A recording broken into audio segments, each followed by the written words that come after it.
ಜನವರಿಯಲ್ಲಿ ಬಿಜೆಪಿ ರಾಜ್ಯಾಧ್ಯಕ್ಷ ಬದಲಾಗುವ ನಿರೀಕ್ಷೆ ಇದೆ ಅಂತ ಶಿವಮೊಗ್ಗದಲ್ಲಿ ಮಾಜಿ ಸಚಿವ ಕುಮಾರ್ ಬಂಗಾರಪ್ಪ ಹೇಳಿದ್ದಾರೆ. ಕಳೆದ 30 ವರ್ಷದಿಂದ ನಾನು ರಾಜಕೀಯದಲ್ಲಿದ್ದೀನಿ. ರಾಜ್ಯಾಧ್ಯಕ್ಷ ಸ್ಥಾನಕ್ಕೆ ನನ್ನನ್ನು ಪರಿಗಣಿಸುವಂತೆ ಹೇಳಿದ್ದೇನೆ ಅಂತ ಹೇಳಿದ್ದಾರೆ. ತನ್ನ ವಿರುದ್ಧ 150 ಕೋಟಿ ರೂಪಾಯಿ ಆಮಿಷದ ಆರೋಪ ಮಾಡಿದ್ದಂತ ಸಿಎಂಗೆ ವಿಜೇಂದ್ರ ಸವಾಲ್ ಹಾಕಿದ್ದಾರೆ. ಸಿಬಿಐ ಇಡಿ ತನಿಖೆಯಿಂದ ಸಿದ್ದರಾಮಯ್ಯ ಬೆಚ್ಚಿ ಬಿದ್ದಿದ್ದಾರೆ. ನನ್ನ ವಿರುದ್ಧ ಸಿಬಿಐ ತನಿಖೆಗೆ ಆದೇಶಿಸಲು ಏನ್ ನೈತಿಕತೆ ಇದೆ ಅಂತ ಕೇಳಿದ್ದಾರೆ. ವಕ್ಫ್ ಆಸ್ತಿ ಕಬಳಿಕೆ ಬಗ್ಗೆ ಮೌನವಾಗಿರುವುದಕ್ಕೆ 150 ಕೋಟಿ ಆಮಿಷದ ಕುರಿತು ಮಂಗಳೂರಿನಲ್ಲಿ ಬಿಜೆಪಿ ನಾಯಕ ಅನ್ವರ್ ಮಾಣಿಪ್ಪಾಡಿ ಪ್ರತಿಕ್ರಿಯಿಸಿದ್ದಾರೆ. ಸಿಎಂ ಸಿದ್ದರಾಮಯ್ಯ ಮಾಡಿರುವಂತಹ ಆರೋಪ 90% ಸುಳ್ಳು. ಬಿವೈ ವಿಜೇಂದ್ರ ನನ್ನ ಮನೆಗೆ ಬಂದೇ ಇಲ್ಲ ಅಂತ ಹೇಳಿದ್ದಾರೆ. ವಕ್ಫ್ ಆಸ್ತಿ ಕಬಳಿಕೆ ಬಗ್ಗೆ ಮೌನವಾಗಿರುವುದಕ್ಕೆ 150 ಕೋಟಿ ಆಮಿಷ ಆರೋಪಕ್ಕೆ ಕೇಂದ್ರ ಸಚಿವ ಪ್ರಹ್ಲಾದ್ ಜೋಶಿ ಕಿಡಿಕಾರಿದ್ದಾರೆ. ಕಾಂಗ್ರೆಸ್ಸಿಗರು ತಮ್ಮ ಸುಳ್ಳು ಅನಾಚಾರ ಮುಚ್ಚಿಕೊಳ್ಳುವುದಕ್ಕೆ ಹೀಗೆ ಆರೋಪವನ್ನ ಮಾಡ್ತಾ ಇದ್ದಾರೆ ಅಂತ ಆಕ್ರೋಶ ಹೊರಹಾಕಿದ್ದಾರೆ.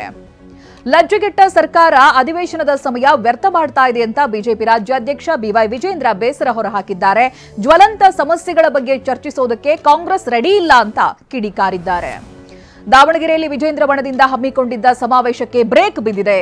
ಸಭೆ ಸಮಾವೇಶ ಮಾಡದಂತೆ ಬಿಜೆಪಿ ರಾಜ್ಯಾಧ್ಯಕ್ಷ ಬಿವೈ ವಿಜೇಂದ್ರ ಸೂಚನೆ ಕೊಟ್ಟಿದ್ದಾರೆ.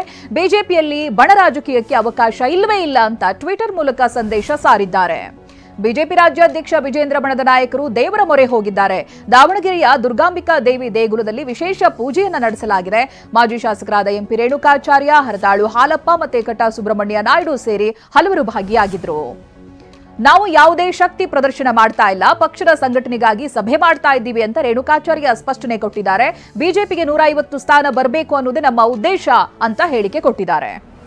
ಒಳ ಮೀಸಲಾತಿ ಜಾರಿಗೆ ಆಗ್ರಹಿಸಿ ಬಾಗಲಕೋಟೆಯಲ್ಲಿ ಮಾದಿಗ ಮೀಸಲಾತಿ ಹೋರಾಟ ಸಮಿತಿ ಪ್ರತಿಭಟನೆ ಹಮ್ಮಿಕೊಂಡಿತ್ತು. ಶಾಸಕ ಎಚ್ವೈ ಮೇಟಿ, ಎಂಎಲ್ಸಿ ಪೂಜಾರ ಗೃಹ ಕಚೇರಿ ಎದುರು ತಮಟೆ, ಡೋಲು ಬಾರಿಸಿ ವಿಭಿನ್ನವಾಗಿ ಹೋರಾಟವನ್ನು ನಡೆಸಿದರು. ಸರ್ಕಾರ ಕೋವಿಡ್ ಹಗರಣದಲ್ಲಿ ಬೆದರಿಸುವ ತಂತ್ರ ಮಾಡ್ತಾ ಇದೆ ಅಂತ ಹುಬ್ಬಳ್ಳಿಯಲ್ಲಿ ಕೇಂದ್ರ ಸಚಿವ ಪ್ರಹ್ಲಾದ್ ಜೋಶಿ ಸಿಎಂ ಸಿದ್ದರಾಮಯ್ಯ ವಿರುದ್ಧ ವಾಗ್ದಾಳಿ ನಡೆಸಿದ್ದಾರೆ. ಸಿಎಂ ಸಿದ್ದರಾಮಯ್ಯ ಗದಗದಲ್ಲಿ ಬೀರಲಿಂಗೇಶ್ವರ ಹಾಗೆ ಮಾಳಿಂಗರಾಯ ದೇವಸ್ಥಾನ ಉದ್ಘಾಟನೆಗೆ ಹೋಗಿದ್ದಾರೆ. ಇದೇ ವೇಳೆ ಸಿಎಂಗೆ ಗಿಫ್ಟ್ ನೀಡುವುದಕ್ಕೆ ಅಭಿಮಾನಿಗಳು ಟಗರು ತಂದಿದ್ದಾರೆ. ಬಾಳಪ್ಪ ಹಾಗೆ ಸೋಮನಗೌಡ ಎಂಬುವರು ತಮ್ಮ ಮನೆಯಲ್ಲೇ ಸಾಕಿದ್ದಂತ ಟಗರುವನ್ನ ಗಿಫ್ಟ್ ನೀಡಲಿದ್ದಾರೆ. ನನಗೆ ಸರ್ಕಾರಿ ಕೆಲಸನೇ ಬೇಡ ಅಂತ ಅನಿಸಿದೆ ಅಂತ ಹೊಳನರಸೀಪುರ ತಹಶೀಲ್ದಾರ್ ಕೃಷ್ಣಮೂರ್ತಿ ಬೇಸರ ಹೊರಹಾಕಿದ್ದಾರೆ. ಸರ್ಕಾರಿ ನೌಕರರ ಕೆಲಸದ ಒತ್ತಡದ ಬಗ್ಗೆ ಮಾತನಾಡ್ತಾ ಪಾನಿಪುರಿ, ಗೋಬಿ ಮಂಚೂರಿ ಅಂಗಡಿಯವರು ಸುಖವಾಗಿದ್ದಾರೆ ಅಂತ ಹೇಳಿದ್ದಾರೆ. ಬಾಗಲಕೋಟೆ ಜಿಲ್ಲೆಯ ಇಳಕಲ್ನಲ್ಲಿ ಲೋಕಾಯುಕ್ತರ ಹೆಸರಲ್ಲಿ ಹಗಲು ದರೋಡೆ ನಡೆದಿದೆಯಾ ಅನ್ನುವಂತ ಅನುಮಾನ ಮೂಡಿದೆ. ಸ್ವತಃ ತಹಶೀಲ್ದಾರ್ ಹಾಗೆ ಗ್ರೇಡ್ 2 ತಹಶೀಲ್ದಾರ್ ಲೋಕಾಯುಕ್ತ ಹೆಸರಲ್ಲಿ ಹಣ ವಸೂಲಿ ಮಾಡುತ್ತಿರುವಂತಹ ವಿಡಿಯೋ ವೈರಲ್ ಆಗಿದೆ.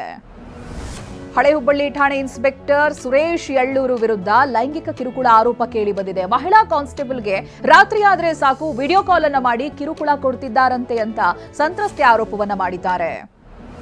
ಇನ್ಸ್ಪೆಕ್ಟರ್ ವಿಡಿಯೋ ಕಾಲ್ ಮಾಡಿ ಅಸಭ್ಯವಾಗಿ ಮಾತನಾಡ್ತಾರೆ. ಕಾಲ್ ಮಾಡಿದ್ರೆ ನಿರಂತರವಾಗಿ ಟಾರ್ಚರ್ ಕೊಡ್ತಾರೆ. ರಜೆ ಕೇಳೋದಕ್ಕೆ ಹೋದ್ರೆ ನಮ್ಮ ಸೌಂದರ್ಯದ ಬಗ್ಗೆ ಮಾತನಾಡ್ತಾರೆ ಅಂತ ನೊಂದ ಕಾನ್ಸ್ಟೇಬಲ್ ಅಳಲು ತೋಡಿಕೊಂಡಿದ್ದಾರೆ. ಶ್ರೀರಂಗಪಟ್ಟಣದ ಪಶ್ಚಿಮ ವಾಹಿನಿಯಲ್ಲಿ ಇವತ್ತು ಮಾಜಿ ಸಿಎಂ ಎಸ್ಎಂ ಕೃಷ್ಣ ಅಸ್ಥಿ ವಿಸರ್ಜನೆ ಮಾಡಲಾಯಿತು. ಮೊಮ್ಮಗ ಅಮರ್ತ್ಯ ಸಂಪ್ರದಾಯದಂತೆ ಅಸ್ಥಿ ವಿಸರ್ಜನೆ ಮಾಡಿದ್ರು. ದೊಡ್ಡಬಳ್ಳಾಪುರ ಮಾಜಿ ಶಾಸಕ ನರಸಿಂಹಸ್ವಾಮಿ ಕೊನೆಯುಸಿರೆಳೆದಿದ್ದಾರೆ. ದಿವಂಗತ ಆರ್ಎಲ್ ಜಾಲಪ್ಪ ಹಿರಿಯ ಪುತ್ರ ಮಾಜಿ ಶಾಸಕ 78 ವರ್ಷದ ನರಸಿಂಹಸ್ವಾಮಿ ಬೆಂಗಳೂರಿನ ಖಾಸಗಿ ಆಸ್ಪತ್ರೆಯಲ್ಲಿ ನಿಧನರಾಗಿದ್ದಾರೆ.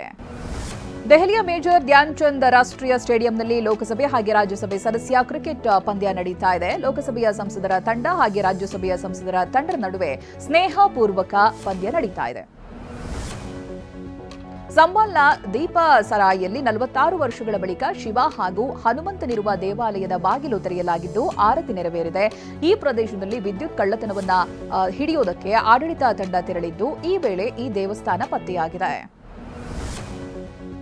ಬೂದಿ ಮುಚ್ಚಿದ ಕೆಂಡದಂತಿರುವ ಉತ್ತರ ಪ್ರದೇಶದ ಸಂಬಲ್ನಲ್ಲಿ ಶಾಹಿ ಜಾಮಾ ಮಸೀದಿ ಸುತ್ತಲಿನ ಒತ್ತುವರಿ ಜಾಗಗಳ ತೆರವು ಕಾರ್ಯ ಮುಂದುವರೆದಿದೆ. ಸಂಬಲ್ ಜಿಲ್ಲಾ ಮ್ಯಾಜಿಸ್ಟ್ರೇಟ್ ರಾಜೇಂದ್ರ ಪೆನ್ಸಿಯಾ ಮಸೀದಿ ಭೇಟಿಯ ಬಳಿಕ ಇಲ್ಲಿನ ಒತ್ತುವರಿ ಜಾಗವನ್ನು ತೆರವುಗೊಳಿಸುವಂತೆ ಆದೇಶಿಸಿದ್ದಾರೆ.